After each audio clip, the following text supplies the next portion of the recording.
You are listening to Leaders and Legends, a podcast produced by Veteran Strategies and featuring conversations with fascinating and impactful men and women who have shaped our world, our communities, and our history. My name is Robert Vane, Principal of Veteran Strategies, and your host for our discussion.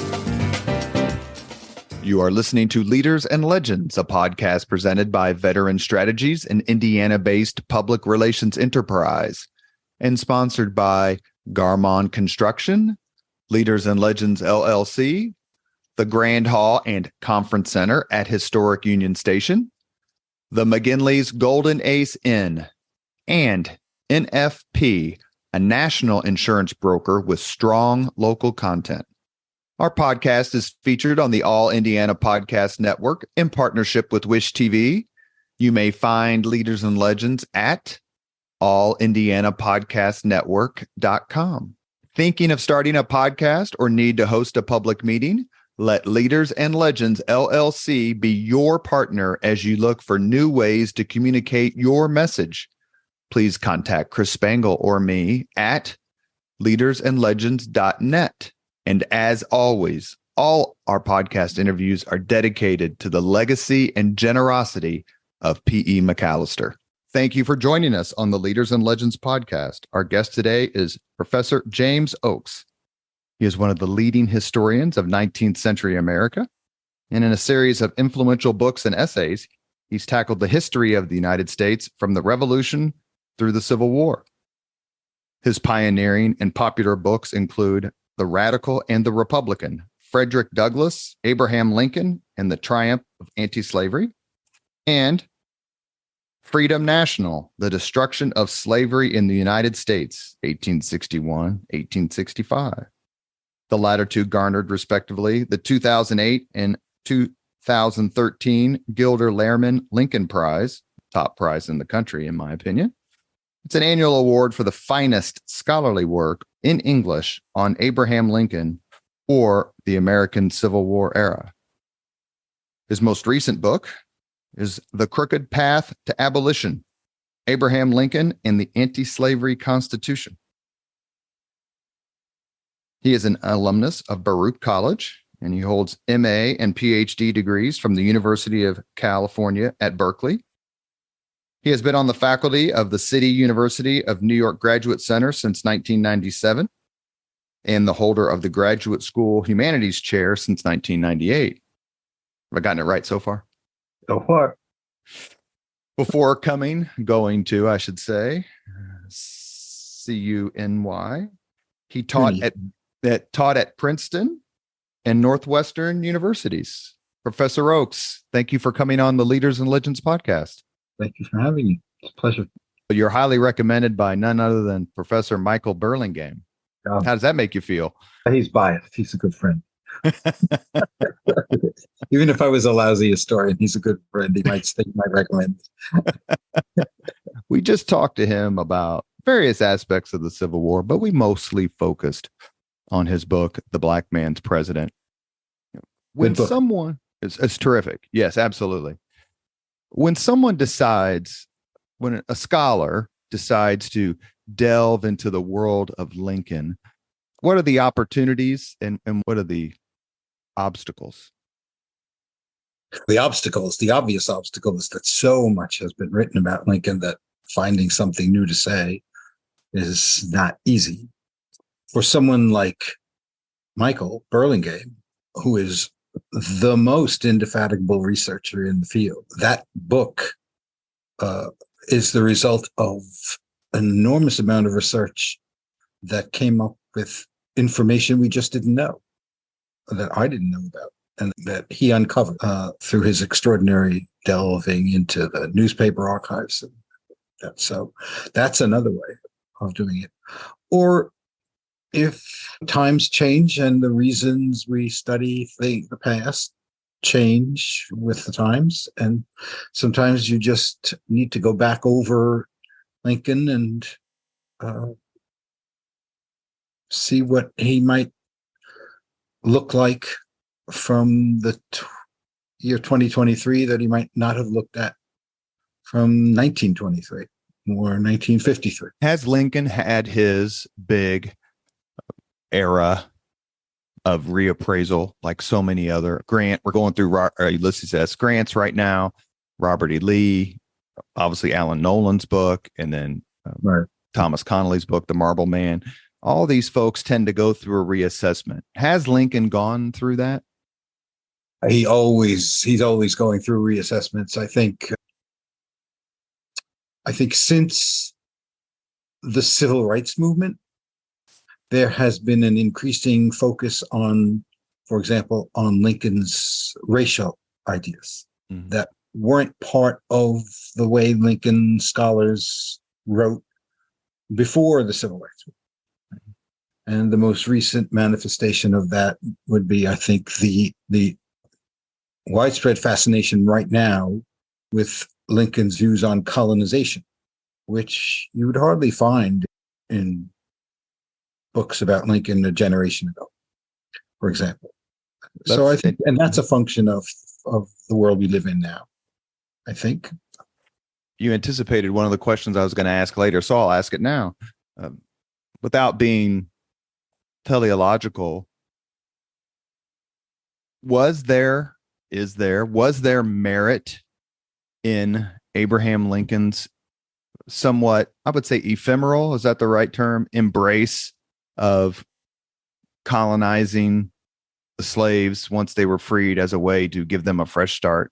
Is there any merit to what he was trying to do? Because a lot of the works that I've read put it down to just simple racism. He wanted them out. That's the simplistic reduction of it. If you read, the person who really introduced that subject into more recent scholarship is Eric Foner in his book, The Fiery Trial. And he doesn't do that with Lincoln's. He doesn't reduce it to Lincoln was a racist and that's what colonization was. So you have to get past that stuff and ask what the serious scholars of Lincoln are saying about him when they talk about colonization. And one of the things that Eric Foner and I agree on is that it has to be understood in the context of his larger understanding of how to go about emancipating slaves and how to get slavery abolished. And he always understood, at least during the changes. Before the Civil War, the first thing he ever says about colonization is, this famous line, if I had all the power in the world, I wouldn't know what to do. My first thought would be to colonize them someplace. But then he rejects it, says, but that's not going to happen. That's completely impractical. Then he goes through a list of things that he could do. And he ends up with gradual emancipation, which is the way northern states did. That's the way it was understood to be done. So you get to the Civil War, and he's trying to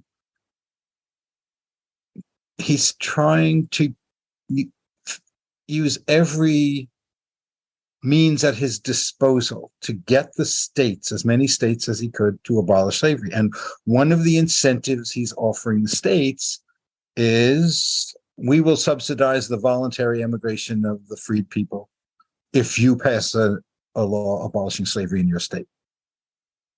So I think it has to be understood. He was offering other things. He was offering a gradual timetable, which he, So he was trying to get the states to abolish slavery because at that point, nobody had thought up yet of a 13th Amendment, and the only way to abolish slavery was for a state to abolish slavery. So it's part of his larger project.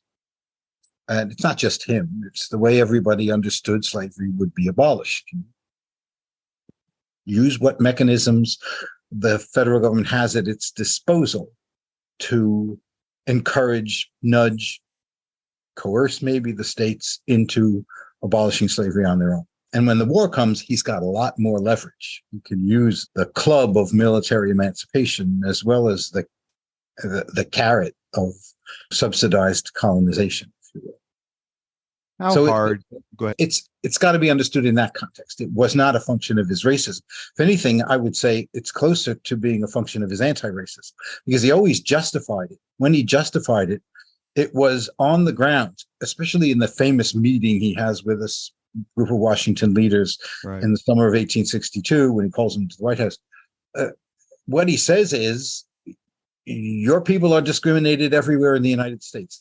Go to the place you're treated best and you're still not treated equally. Let's find a place where you can go, where you will be treated to all the rights you're entitled to as free people, right? In a way, it's more accurate to say that it was based on a kind of racial pessimism in which he did not think white people in the United States, anywhere, even in the place blacks were treated best, were willing to treat blacks as equals, right? And so I think if it's anything, it's more like anti-racism than racism that's pushing him in this direction. As a scholar of the time, does it surprise you in any way when you read about it, that particular meeting, other instances where former slaves or abolitionists or both argued that they were Americans and wanted to stay in America? To me, that's one of the most fascinating psyches in any era of American history, is this race of people who've been brutalized beyond all imagination, and yet they want to stay. They consider themselves Americans. Yeah. That goes way back. That goes back at the very least to the immediate aftermath of the founding of the American Colonization Society right after the War of 1812 ended. And it provoked mass public meetings, especially in Philadelphia, objecting to this organization on the grounds that we were born here. Most of us have ancestors who came here way before your ancestors ever came here, and we're not leaving. And that's why there's if you wanted to be, there's a way of reading Lincoln's position cynically, in that, and I don't mean that in a cynical way. His position was always, it had to be voluntary immigration. He never favored involuntary immigration. He never favored deportation of blacks, right? Well, he had to know that the overwhelming majority of African Americans had no intention of leaving the United States. So when you make it voluntary, the question arises, what did he think was going to happen? And to what extent does his public support for colonization, a colonization scheme that is strictly voluntary during the Civil War, when he is trying to cultivate the support of war Democrats who might oppose emancipation, to what extent is this part of the effort on his part to soften up the reaction that might be coming to his impending Emancipation Proclamation? Does that make sense, or was that too long-winded? It makes perfect sense to me, even though I would say if I was in the audience, I would probably have stood up and go, why do you all want to stay here? You've been treated like dirt from the moment you came here. Most of you came here in chains, or your ancestors did. Right. I don't subscribe to the 1619 theory, but perhaps I'm not read enough to understand it. But anyway, the idea that someone would stay and it's almost like some sort of battered wife syndrome, where they just don't feel like they could leave. But maybe compared to where they came from or what they knew of Africa or Cuba or Southern America, Central America, the United States still offered the best opportunity for them. There were black immigrationists who made that argument. And one of the things Michael found in that book you referred to, The Black Man's President, was, and he speculates that one of the reasons Lincoln held that meeting was because he was under the impression, based on the pressure he was getting from black immigrationists, that support for colonization would be stronger than it turned out to be. Right? So there were people who were advocating immigration, but I don't think they represented the vast majority. The vast majority of African Americans went about their daily lives the way people go about their daily lives. They went to work, they fed their families, they raised kids, they went to church, and they didn't, as discriminatory as the political and social conditions might have been. It's not necessarily the case that they went through life thinking primarily about how horrible it was in the United States for them and that they needed to get out. like I said, they lived in Black communities. They lived in mixed race communities. They did all the things people do in communities, and they were discriminated against. But you could say this: why would women want to stay in the United States, given the way they've been treated? Why would the Irish want to come here? People live their lives. What people live their lives with in the families and communities that are part of and the working lives that are part of their daily life. And the discrimination is there, but it may not be the overwhelming fact that they mull over in their heads all the time, that they constantly think about. You teach. It will shape their politics. They will always vote in favor of anti-discrimination and things like that, and voting rights and all that sort of stuff. But it's not necessarily the thing that drives them day after day after day. You teach and study and have published on. Can I say something? Yes. I don't remember the name of it, but last year, one of the finalists for the Lincoln Prize last year was a beautiful book by a historian, or she's retired now, named Rita Roberts. It's a collection of letters by African Americans in the 19th century that makes exactly this point. If you read their letters, their private letters, they fell in love, they went to work, they built lives for themselves. They didn't just spend all of their days thinking about their being oppressed and discriminated against. And I think when you ask the question, why didn't they want to leave? I think we underestimate the degree to which most African Americans, at least in the North, made lives for themselves and weren't prepared to leave the United States, as opposed to struggle to make the United States a better place. You teach early national history and have published on it. It's a fascinating period, antebellum America. Mm-hmm. Why were we, two questions, in a country famous for compromising, especially back then, why were we unable to find or settle on a compromise that either ended slavery or pushed the conflict off another generation? A, and B, why did the United States voters elect so many, and I'm not going to say god awful, but I guess I'll say ineffectual presidents during this period in the 1840s and 50s, when, as Lincoln said, the tug is going to come. Usually the United States can find the leader to help lead them out of problems. In this case, they failed to do it. And I'm fascinated by Fillmore, Buchanan, Pierce, Harrison, Taylor, Polk, on all of them being president of the United States when everyone kind of knew, or at least most people knew, bad things were going to happen. I wouldn't say Polk was ineffective. He got what he wanted. He wanted True. Mexico, and he got it. He wanted Texas, and he got it, and a lot more besides. Taylor died really soon after. Ineffectual. Had he lived, things might have been very different because of what he was up to. I don't know. By the 1850s, the only people Southerners could no longer elect Southerners. They could only elect pro-slavery Northerners, right? And they're unsuccessful presidents in the sense that by the 1850s, the conflict between the North and the South had not only become irreconcilable, but it was irreconcilable.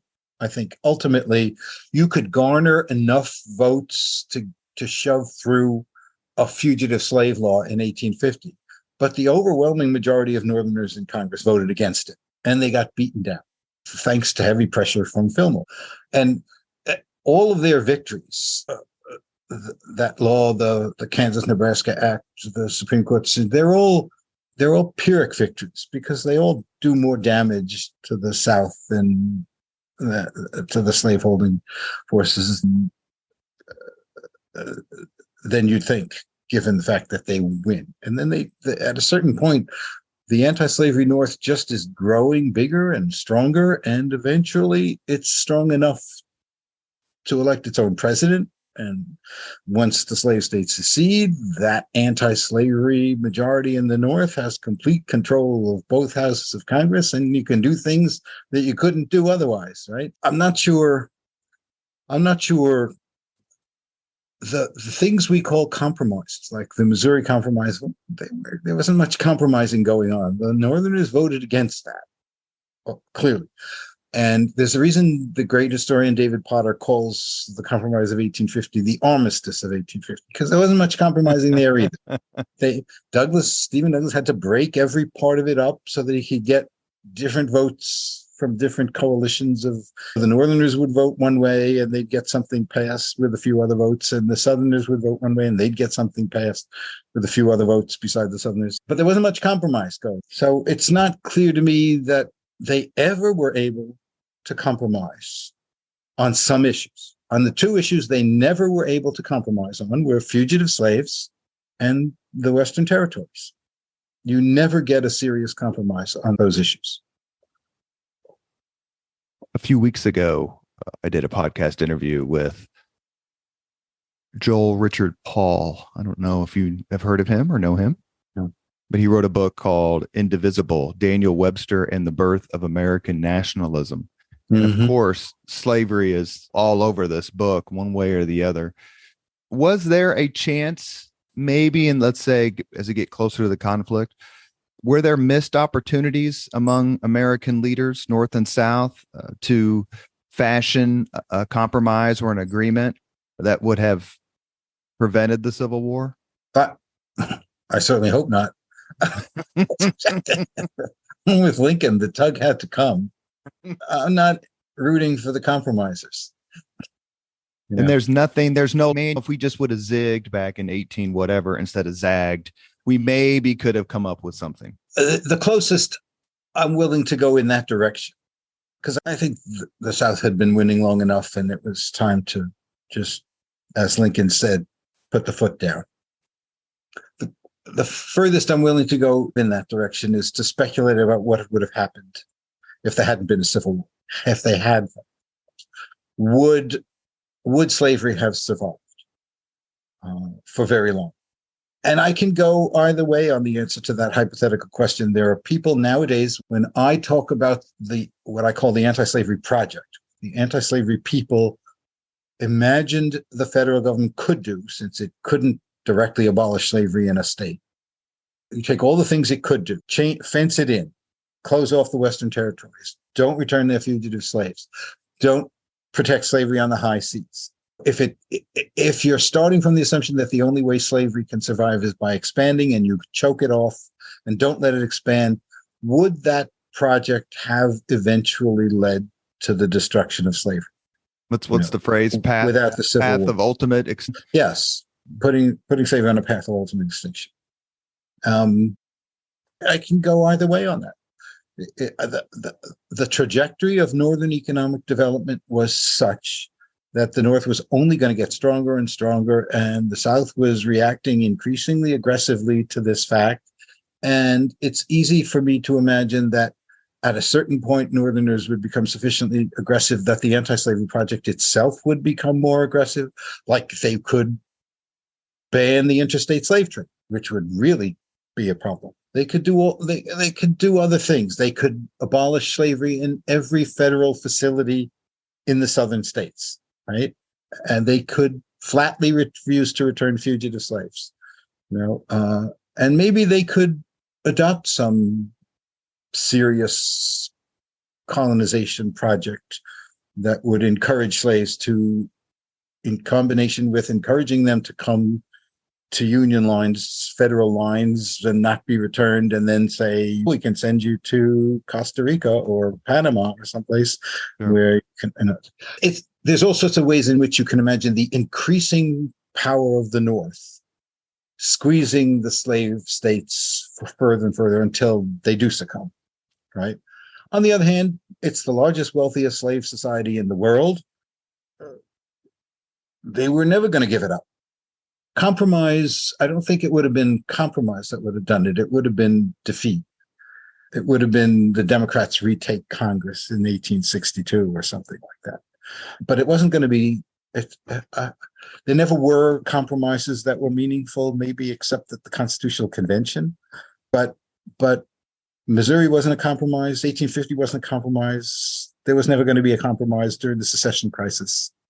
So I think the long-standing historical fixation on finding a compromise that might have stopped the war is, to me, is not something I'm interested in, because I don't think it would have happened. It wasn't in the cards. You're listening to the Leaders and Legends podcast. Our guest today is Professor James Oakes. He is a scholar, award-winning scholar, has written about Lincoln, Abraham Lincoln, American slavery, antebellum America, the Civil War. It's what we are discussing today. I'm going to make a statement, and don't laugh at me and don't insult me. You can insult. No, you can insult me. Just don't laugh. I don't get this too much. I read about it a little bit on social media just because I follow a lot of Civil War scholars on social media. Mm-hmm. But I will make this statement and you take it on. Slavery did not cause the Civil War. It was one of the causes of the Civil War, but it wasn't the main cause. It was the cause of the Civil War. The North was anti-slavery. The majority of Northerners were anti-slavery, and the Southerners were pro-slavery. The majority of Southerners were pro-slavery. It was a fight between pro-slavery politics and anti-slavery politics. And in 1860, for the first time in the history of the world, the leader of a major anti-slavery party took control of the executive branch of the central government. And that was enough. It was the election of an anti-slavery president that caused the secession of the slave states, and only slave states seceded. And when I'm encountered by it, what is the alternative? Are you saying it's for? There's people who say, okay, there were still black people who were enslaved up in the North, but wasn't. Oh, Stephen, that's silly. That's silly. And there's a school of thought that it was about tariffs. And my response to all that is very simple. I just laugh and go, okay, let's say I stipulate your point. Give me the compromises that were not about slavery. Hey, tariffs were pretty low. All the legislation. Right, go ahead. Right. The tariffs had been reformed in the 1850s, and they were fairly low by 1860. So that wasn't really an issue. And in any case, it's not like the tariffs issue is unrelated to slavery. The slave economy is an export-based economy, right, by definition, and they don't like tariffs. Whereas the Northern economy is industrializing, and they want protection of their budding industrial economy. So the Northerners are by and large protectionists, and the Southerners are by and large free traders who don't want tariffs, right? Except maybe the sugar people down in Louisiana and stuff like that. But, sure. But the tariff issue is not unconnected to the way the Southern economy was organized around slavery. That's one thing. But it wasn't this. It's not something the secessionists were. They didn't leave because Lincoln was a high tariff guy. They didn't say that. They left because of slavery. They said it. Why do you think? May I ask a question? Why do? And perhaps not among scholars, just like there's not a lot of, or perhaps any Holocaust deniers among true scholars. But why in your mind, why does this argument linger when it seems about what caused the Civil War and slavery's, the hyperbolization of slavery among those causes by people who detract that argument? Why do you think it exists? What's in the American psyche that allows this argument, that fuels this argument onward? There's two different issues.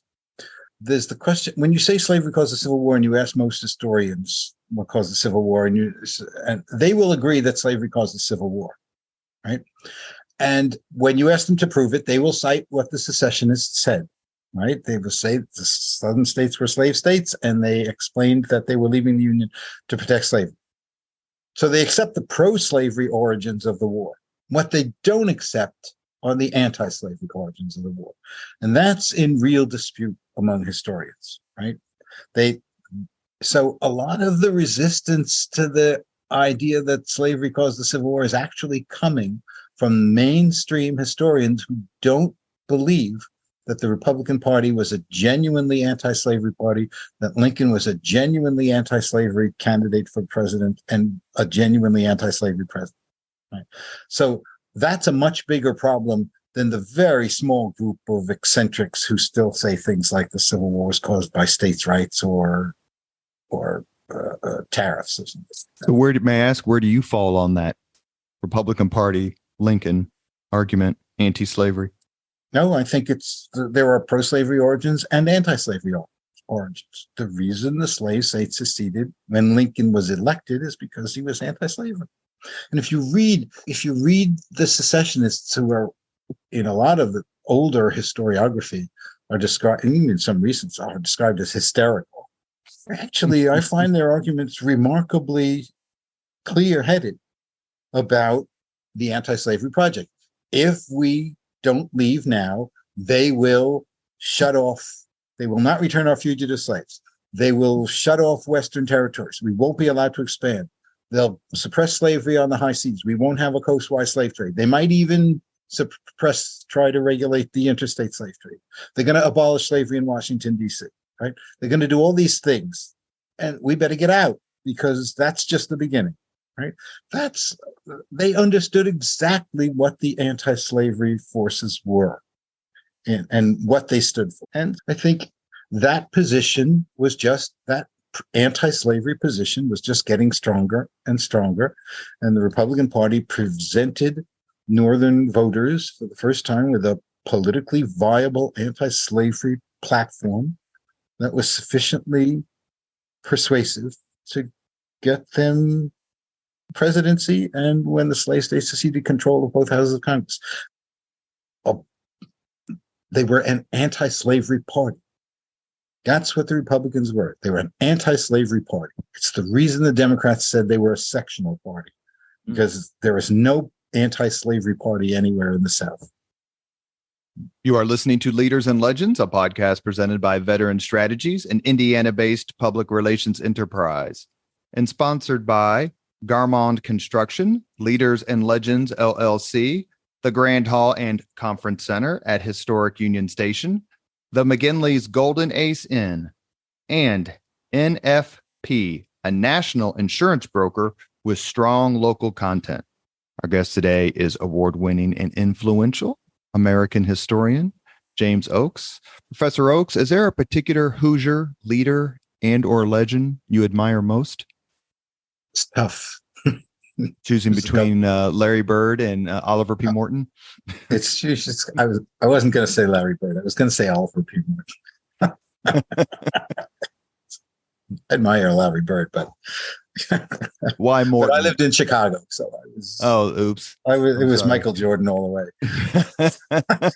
way. Morton, to me, he's not the greatest Hoosier statesman. To me, that would be Richard Lugar, but Morton would be second in my view. How did Indiana Governor Oliver P. Morton, who was a senator and then switched gigs with, I think, Henry Lane, who was elected governor, and Lane became a senator, and Morton was elected senator and became governor. How did Oliver P. Morton work with Lincoln and the government? I really believe that Indiana punched above its weight when it comes to contributing to the defeat of the Confederacy. He certainly did, because he held the legislature in check to some extent and prevented it from resisting the war effort in full. That may be one of the reasons. When you say it punched above its weight, what do you mean? It had more influence? Indiana typically, for 10 years ago, we had the fourth largest National Guard in the country. Uh-huh. We're in the 30s in terms of population. That Indiana was, despite Southern Indiana really being a hotbed of Confederate sympathizers, that Hoosier troops contributed to numerous victories. They were stalwart supporters of Lincoln throughout the war. There are always hiccups. Indiana, I can say, is extremely proud of its role in the Civil War. Mm-hmm. And if you were just here, you said a few months ago, you probably saw the Monument Circle, the Soldiers and Sailors Monument. How did Indiana contribute? I'll just ask a general question. Indiana's contribution was critical. What difference did Indiana make based on your knowledge? Wow, that's tough, because I don't usually think about individual states in those terms. And it's not that I don't think about Indiana, it's that I don't think about any particular state in that way. It was 2 Hoosier soldiers, was it not, that found Lee's lost order number 191? Okay. You got me stumped there, I'm afraid. Oh. I didn't mean to stump you. I just know that Indiana is very proud of how it performed during the Civil War and the call to arms. Okay. But is that different from Illinois or Ohio? Are they not also very proud of? We don't care about them. We only care about Indiana. Lincoln. But I once gave a talk in Illinois. I guess it was Champaign-Urbana, which somebody asked me about Northern racism, and I said, "Isn't Illinois supposed to be the most racist state in the North?" And everybody in Illinois yelled out, "No, it was Indiana." Now you'll find a lot of Hoosiers who probably say the same thing.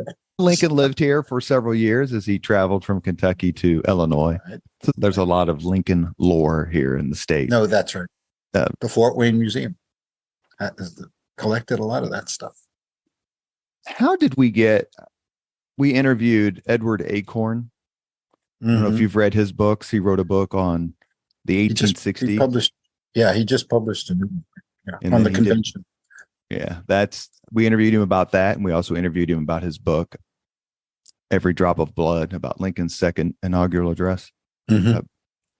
How did we I'm just going to ask this question. I can't think of another way to ask it. How did the United States get so lucky that a relatively obscure, although albeit successful, lawyer, two-time losing Senate candidate who only spent 2 years in the United States House of Representatives, how did we get so lucky to get Abraham Lincoln, to produce him at that time? Well, we were lucky. We were very lucky. And if you read Acorn's recent book, you see it was luck, but it was also very skillful management on the part of Lincoln supporters. And he was as down home and folksy as he could be. He was also an extremely shrewd politician. Right? And he positioned himself and consciously positioned himself in a way that made him appeal to a larger block of Republican voters than any other candidate would have been able to do. He didn't have the radical reputation that people like Chase and Seward had, even though his positions weren't fundamentally different. He wasn't as conservative as Bates, things like that. And he came from the West, which made him attractive in states they needed to win, that they hadn't won in 1856, and things like that. Part of it was he was in the right place at the right time. Part of it was his shrewdness. But in the final analysis, shrewdness and being in the right place at the right time don't detract from his greatness as president. I mean, he was just a really great president in ways that. Go ahead, please. No, it was just the way a lot of that greatness as president does come down to he really had his finger on the pulse of Northern public opinion. He knew how far he could go in supporting anti-slavery and eventually black voting rights and like that and he knew how to do it in ways that would alienate the fewest people that he needed to maintain in a coalition that would sustain itself long enough to win the war. Right? I think as much as I admire someone like Frederick Douglass, for example, I think his criticisms of Lincoln during the war were in many ways unfair. That he wasn't noticing what Lincoln was doing. He was focusing too much on what he thought Lincoln should be doing that he wasn't doing. And it's actually a bit of a conundrum for me. Something I've never been able to quite wrap my head around, the degree to which radicals then and historians now have trouble noticing what Lincoln was actually doing and tend to focus. When I was in Indianapolis, and I gave a talk, and a very prominent scholar who I'd never met came to the talk, and he raised his hand after the talk and said, Frederick Douglass said Lincoln had the slows. My response was, so what? I love Frederick Douglass, but just because Frederick Douglass said Lincoln has the slows, is that evidence that Lincoln had the slows? It is, you have to look at what Lincoln was doing. Don't call up all the critics, because I could line up a bunch of Southern Confederates who are noticing everything Lincoln is doing and denouncing him as a bloodthirsty Jacobin, right? And I wouldn't use their characterizations of Lincoln as evidence of what Lincoln was doing any more than I would use anybody's characterization of Lincoln, unless I said first, here, let me show you what Lincoln was doing, and here's somebody who got it right. But Lincoln was, impatience is part of all political societies and all the political processes. And so I can understand them wanting to move things, but it would be fair to say move things more quickly. Would it be fair to say, however, that Lincoln could only move at the pace of the Union Army? Yes, but he could also only move at the pace that Congress set. And I think we underestimate the degree to which Congress has to pass a confiscation act. And before Lincoln, 2 days later, will issue the first emancipation order on August 8th, 1861, right? The Congress passes a second confiscation act. And the next week, Lincoln goes to his cabinet meeting and with a draft of the Emancipation Proclamation that says, by the authority given to me by Congress under this second confiscation act. And it's there again in the preliminary proclamation in September, right after Antietam. He says, by the authority granted to me by Congress. So some of it is Congress. Some of it is he's going by what Congress is allowing him to do. Sometimes he's pushing further than what Congress is allowing him to do. And so I think what explains his timing is to some extent what's happening on the battlefield. He says quite explicitly, Antietam was the victory. I swore to, I said to my maker that if we won, if the Confederates would turn back at Antietam, I would do this, right? So we know that it's to some extent the battlefield. So all of these factors go into the timing. The question is whether that timing was, slavery has been in existence in what are the United States for 250 years when he's elected president. There have been 30 Congresses come and gone without any attacks on slavery. There have been 15 presidents, none of whom did anything to undermine slavery, right? Lincoln takes office and within 18 months issues the preliminary proclamation. Is that 18-month period such an extraordinary long period of time that we have to scratch our heads about what took him so long? It doesn't. There's something wrong with that question. The question, if you're going to ask a question, the question is, why did he do it? Not why did he take so long to do it? But if you're going to put a time thing on it, then the question should be, why did he go so fast? Why, within such a short period of time, is he declaring the emancipation of 3 million slaves? Let me make another declaratory statement for your review or grading. Okay. Frederick Douglass is the most important and impactful African American in our country's history. Well, far be it from me. I wrote That's why I'm asking you about Frederick Douglass, and I stand behind no one in my admiration for Frederick Douglass. So I'm perfectly happy to go as far as to say he is certainly one of the most important African Americans in American history. I might even be willing to say he's the most important African American in 19th century. In the 19th century, whether he's more important than, I don't know, Martin Luther King, I don't know.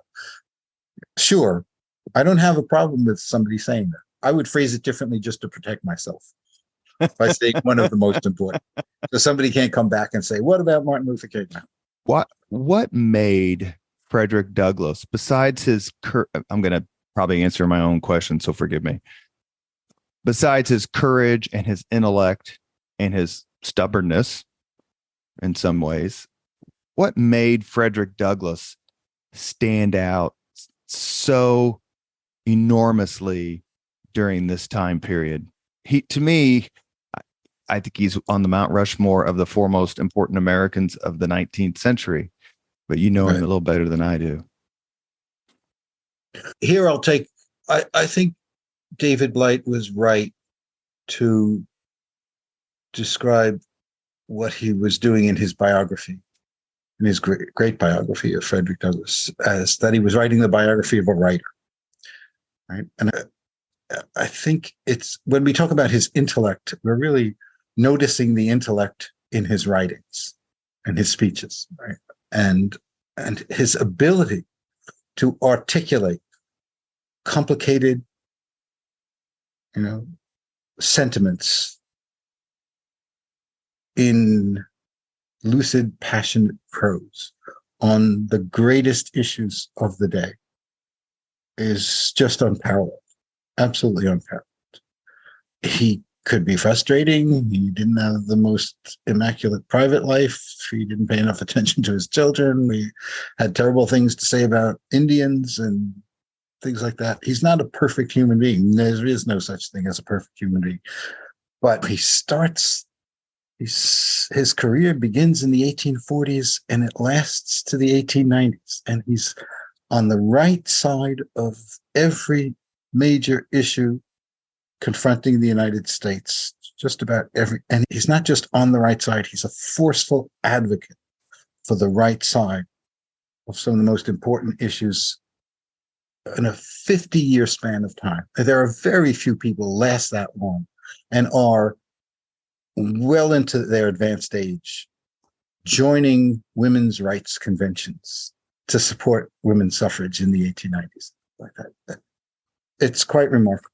People give Daniel Webster, you mentioned Daniel Webster. He has a famous speech. One or two famous speeches, but Douglass just gave brilliant speech after brilliant speech. There's just, and nothing Daniel Webster, who was considered one of the great orators of the 19th century, compares to any of Douglass's great speeches. The 4th of July, the 1876 speech, the What to the Negroes, the Civil War speech, advocating Black enlistment, things like that. Just remarkable.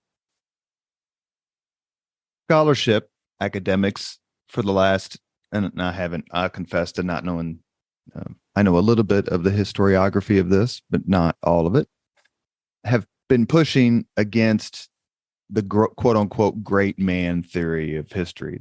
This knight on a charger comes in, right. And with regard to Lincoln, are we in danger of switching from giving him too much credit for ending slavery to not giving him enough credit for ending slavery? I don't think there is one we out there. I think some people give him too much credit and some people don't give him enough credit. I think I'm not instinctively a great man historian. No, I think Lincoln was our greatest president. But when I think of Lincoln, I think of him, as I said earlier, he was at the moment. He responded to the moment in ways that very few, I can't think of anyone else who could have responded as effectively as he responded to the moment. But he's responding to the moment. And so he once, in early 1862, Wendell Phillips and Moncure Conway visited him in the White House. And there's a similar story about Lyndon Johnson talking on the phone to Martin Luther King, where King is pushing him for this Voting Rights Act. And he says, go out there, yell at me, put the wind at my back, create the pressure I need to go to Congress and get this law passed. And Lincoln says exactly the same thing. He understood that, in a way, he could be moved in the right direction, in a way that somebody like Andrew Johnson could never be moved in the right direction. But he knew that he had to be moved, right? He understood the context in which he was operating So that, and it's that context that makes me resist. I, for example, wouldn't call him the Great Emancipator, for example. I think that's too much. Even though I think he was the greatest president, and I think he's been overly denigrated for his role. People don't appreciate adequately his role in getting us to the Emancipation Proclamation and then getting us to the 13th Amendment. No, but I still think it just took a lot more than Lincoln. You mentioned the Union Army. I mentioned Congress. There's all sorts of his relationship to the governors, like Oliver P. Morton, he knew how to sustain that relationship so that the political winds wouldn't against him could be kept held in check. And Seward's handling of the international affairs is phenomenal. Gets better over the course of the war. Yeah. after the Trent affair. Yes. Charles Francis Adams in Great Britain does a fabulous job. Right. Let me ask you one more question before we get to the 5 questions we ask all of our guests. Oh boy. I can't resist an opportunity. I've got a Lincoln Scholar, award-winning, revered Lincoln Scholar. What did you think of the movie Lincoln? Oh, I admired it. I was, at a purely aesthetic level, I thought Daniel Day-Lewis was remarkable. I never would have imagined somebody getting Lincoln in a way that I found plausible the way he did. It's really remarkable. I was very pleased that it had there was much less Doris Kearns Goodwin in it than there was Tony Kushner. Kushner got the screenwriter. Mm-hmm. Yeah. Mm-hmm. And he wrote it. And there's like a paragraph in her book. The film thanks her book and says it's based on the book, but there's about a paragraph in the book. It was Kushner, who read hundreds of books about Lincoln and understood the point I was making earlier, that Congress is absolutely crucial to this process. And Lincoln and Seward are going to do what they can to make sure that when it comes to that final vote, they'll have enough votes. So I think he got the political process. He got the terms of the debate in ways that no other book on the Civil War, no other film on the Civil War quite got, I think. So let me go along with you on that completely. The thing that, besides the individual performances, obviously Sally Field, I thought captured sweet Mary Todd Lincoln as well as anyone could. But for someone like me who has worked in politics for decades, still does so, pays attention to politics, finds the process both fascinating and frustrating. The part that I loved about the movie was the fact that Spielberg and Lewis and Kushner portrayed Lincoln as a diehard, hyper political animal. It just comes through. That's the part where this is how you demystify someone. You're like, okay, I need this vote. We're not going to give a speech. We're going to give you a job. They implied more corruption than we can actually demonstrate, which I think was a mistake. I wasn't entirely satisfied with the Thaddeus Stevens portrayal. I think it in certain ways, talk about Congress, right? He's the floor manager of the Republicans in Congress from day one. And he is an absolutely stunningly brilliant floor manager.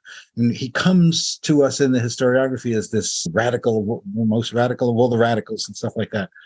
But he too was an extraordinary politician and wheeler and dealer, and knew, like Lincoln, knew what he could get and what he couldn't get out of Congress at any given point. Even though it might not have been, if for Lincoln, it might have been a little more than he wanted. For Thaddeus Stevens, it might have been a little less than he wanted. But they were people who of high anti-slavery principle, who also practiced the art of the possible. And they combine, both of them, I admire for their combination of sticking to their principles while getting done what they could get done. And I think the movie gets that. Agreed. If you could have your students or your readers or whomever, your podcast audience, understand one thing about Lincoln, what would it be? Like, if you understand this one thing, then you'll understand the kernel of who Abraham I think it's was. what I think is what I just said. I think that being a practical, even pragmatic politician does not preclude being a principled politician. That Lincoln combined those two things in ways that, and not just, it's not that he had principles. Lots of people had principles. He had the right principles. He basically had the right principles, and he knew how to stick to those principles while managing an enormous political system, that politics that very few people could have handled with such effectiveness as he did. We've reached the point in the Leaders and Legends podcast, on the Leaders and Legends podcast, where we ask the same 5 questions of all of our guests. Professor Oakes, are you ready? I hope so. What was your first job? First job as a teenager, mowing lawns, or my Sure. first real job? Either. Probably mowing lawns and shoveling snow for 50 cents or something. Number No. 2, what was your first concert? Oh, my first concert. I'm not sure I remember. I'll tell you one thing. I went to Woodstock. You were at Woodstock? I was at Woodstock. Yeah. For every day, for each day, or? Yeah. So you saw Hendrix play the Star Spangled Banner? Yeah, to the extent that I was sentient. Yeah. I hated it. I was sentient. I'm sorry. Are there other questions that we should be asking here? No, I hated it. I hated it. You hated Woodstock? Yeah, it was crowded and everybody was drunk or high, and there was mud and the bathrooms were disgusting and it was rainy and the music was good, but it wasn't. I'd rather sleep in a hotel than. We're going to get to another question here, and the answer to this question I'm going to ask you in a few minutes, several people have had as their answer Woodstock. So number 3, if you could suggest any book for someone to read, which book would you recommend? Whoa, any book at all. Oh my gosh. I have to go with the history book, and I suppose I would stick with the hero of my youth, Richard Hofstadter's The American Political Tradition and the Men Who Made It. It's dated. I disagree with a lot more of it than I used to. The Lincoln chapter is frustrating, things like that in so many ways, but it's a beautiful book. It's a remarkable book. Number 4, if you could witness any event in history, be there in person as it happens, and it ain't Woodstock, which event would you choose? If I was witnessing, could I be a fly on the wall and know what's being said? Yes, you're right there. You're standing there. I think maybe the cabinet meeting when Lincoln introduces the first draft of the Emancipation Proclamation. And I would say, where is this coming from? What made you do this? Last question. If you could have dinner with anyone living today, 2 hours off the record, just to chat about anything, whom would you choose? It wouldn't be someone famous, unless who Adam Tooze is. Yes. Yeah. It would be somebody like Adam Tooze. Somebody that I currently learn lots and lots from and want to pick the brain, something like that. You have been listening to Leaders and Legends, a podcast presented by Veteran Strategies, an Indiana-based public relations enterprise, and sponsored by Garmond Construction, Leaders and Legends LLC, the Grand Hall and Conference Center at Historic Union Station, the McGinley's Golden Ace Inn, and NFP, a national insurance broker with strong local content. As always, all our podcast interviews are dedicated to the legacy and generosity of P.E. McAllister. Our guest today has been Professor James Oakes. He is a scholar of the 19th century, especially Lincoln, Douglas, and the Civil War and slavery. I just ordered one of your books. I can't wait to read it. Professor Oakes, thank you so much for coming on the podcast. It's been lots of fun. Thank you for having me. It was fun. Thank you very much for listening to Leaders and Legends, brought to you by Veteran Strategies Incorporated. If you want to contact us about this program or our menu of public relations services, please send us an email at robert@veteranstrategies.com. That's robert@veteranstrategies.com.